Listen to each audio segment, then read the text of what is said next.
Hey, how's it going, everyone? So, what am I working on now? Nothing.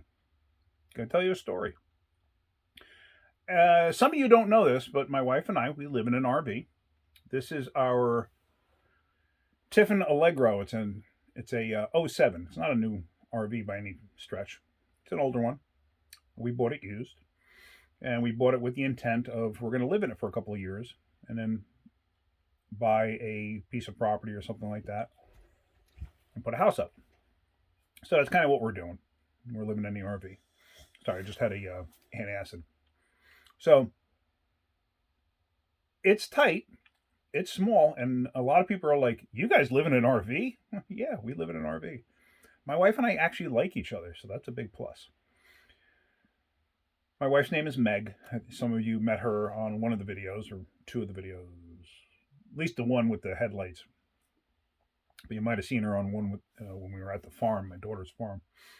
But anyway, so again, a little bit about me. I've been doing this for my entire life, pretty much. I started doing it professionally, fixing cars and light trucks, when I was about 17. Back in 1989 through 1997, I had purchased a business, an existing business. It was a, I purchased a business and we leased the property.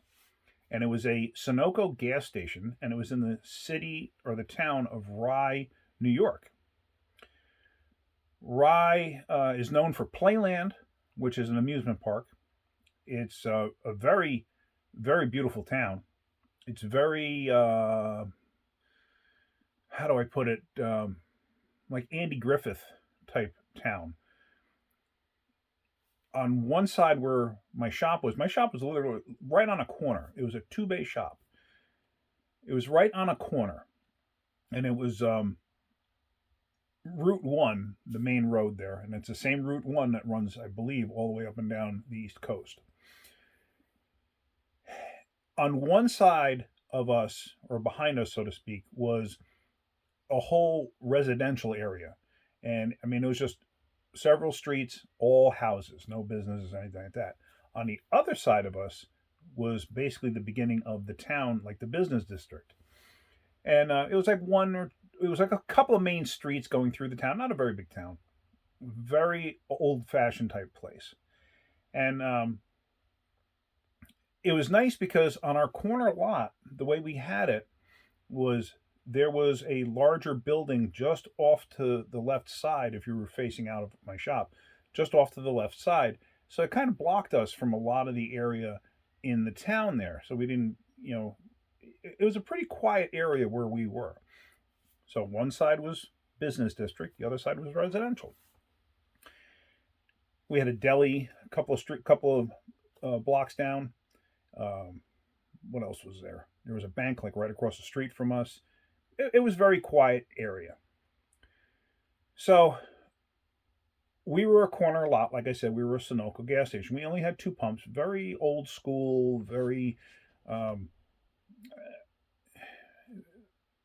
very old fashioned type of a setup. We were a full service gas station. We could have been a self service, but we were a full service. And I wanted to keep it that way because of the town. And we were the last gas station, or we're technically the first gas station before you got into the town. There were other gas stations, but we were kind of like the only ones that were like right in that area. There was no other gas station right there, that's for sure. So I didn't have any competition when it came to that. If you went a couple blocks inward into the town, yeah, there was another gas station there, and there was a Ford dealer, Rye Ford, it was called. The town had a train station, and we had a big commuter population. A lot of people will commute down to Manhattan. So we had a lot of well to do clientele. We had a lot of average, everyday, working class Joe person there also. Had a lot of stay at home and soccer moms, soccer dads, stuff like that. There's quite a few of them. We had a few extremely wealthy customers too. At the shop, we became known as a place to hang out, actually. But and I don't mean like a derelict type place. It was, we used to have everything from the police department, the fire department, police officers, firemen, stuff like that would hang out there. Just to BS and stuff like that. We had the general population of people would hang out there just to BS and talk about cars and stuff like that. It was really cool. The other thing too was we dealt a lot in hot rods and whatnot. We were big into the 5 liter Mustang because that was the big thing then. So I used to get people from all over the place and bring their cars in. Now, when I say people would hang out, we would get everybody. It didn't matter who you were. We didn't care. You wanted to hang out? Come on, hang out. We don't care. You know, just you're not going to be doing anything stupid while you're there. That's all. Because then we're going to tell you to leave. You're going to be respectful of everybody else, and we never had to enforce that. It was just like everybody got along with everybody else, and it was great. It was fantastic. One young man in particular that would hang out there, his name was Frank.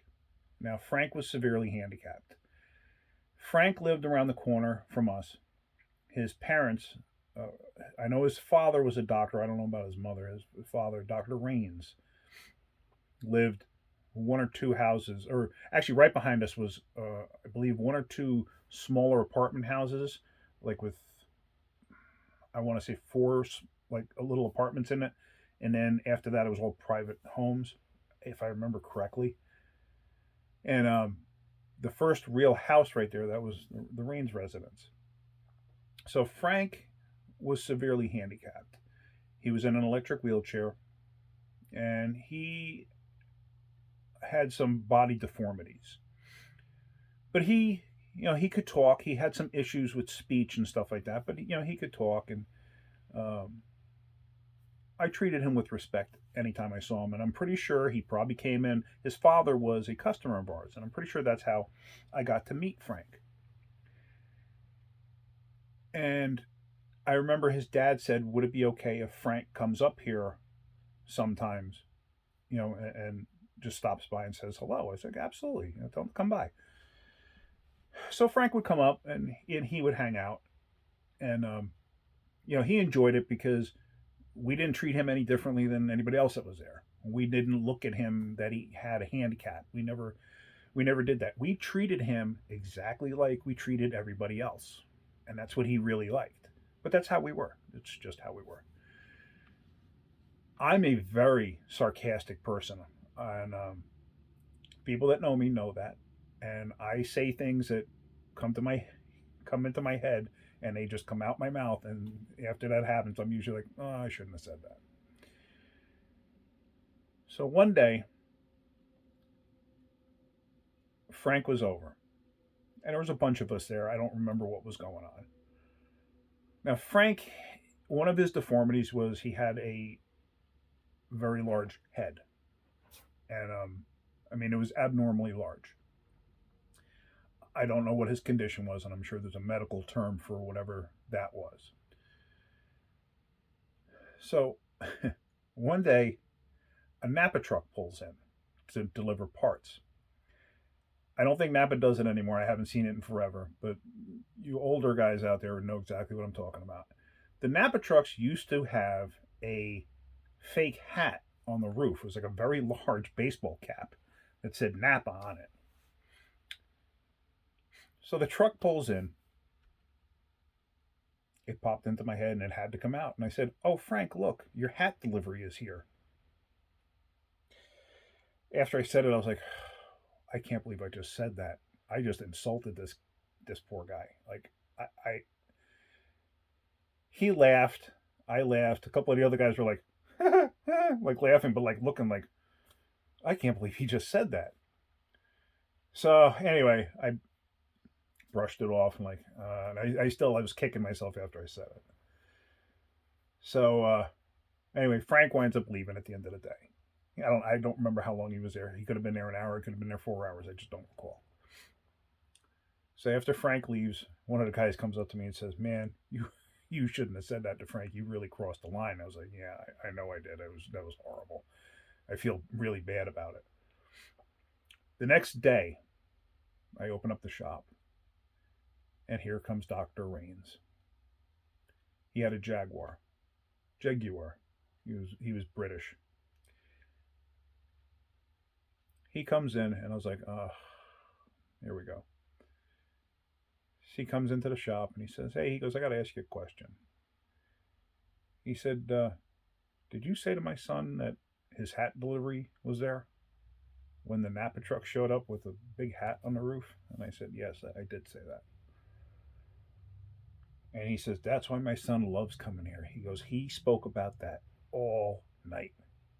He couldn't stop laughing. He thought it was the greatest thing on earth because I treated him like I treated everybody else. It made no difference. So here I am. I was actually worried about it. I really thought I crossed the line. I really did.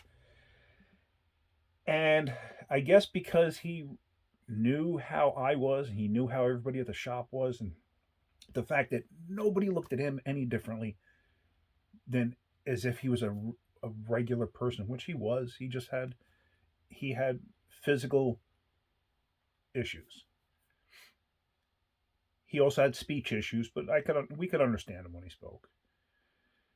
But that's what was so great about it, and that's the one thing that was so great about having the shop that I had and the guys that I had working there, and like I said, everybody would hang out there, and guys, girls, you name it, everybody was hanging out there. It was a great time, and people just.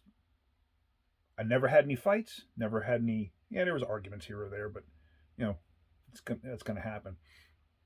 But we had everybody from every walk of life would come to my shop and hang out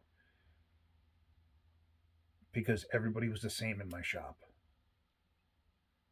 So that's what I want to instill on you guys. Keep it light. Love everybody because everybody is the same if you think about it. So I'm just going to leave you with that. All right, guys. I actually get weepy when I talk about stuff like this. Totally a great time. So hopefully that gives you a little more insight on who I am. All right, guys. Hope you got something out of that. If you did, hit that like button. If you could, please subscribe. Have a great day. Keep wrenching.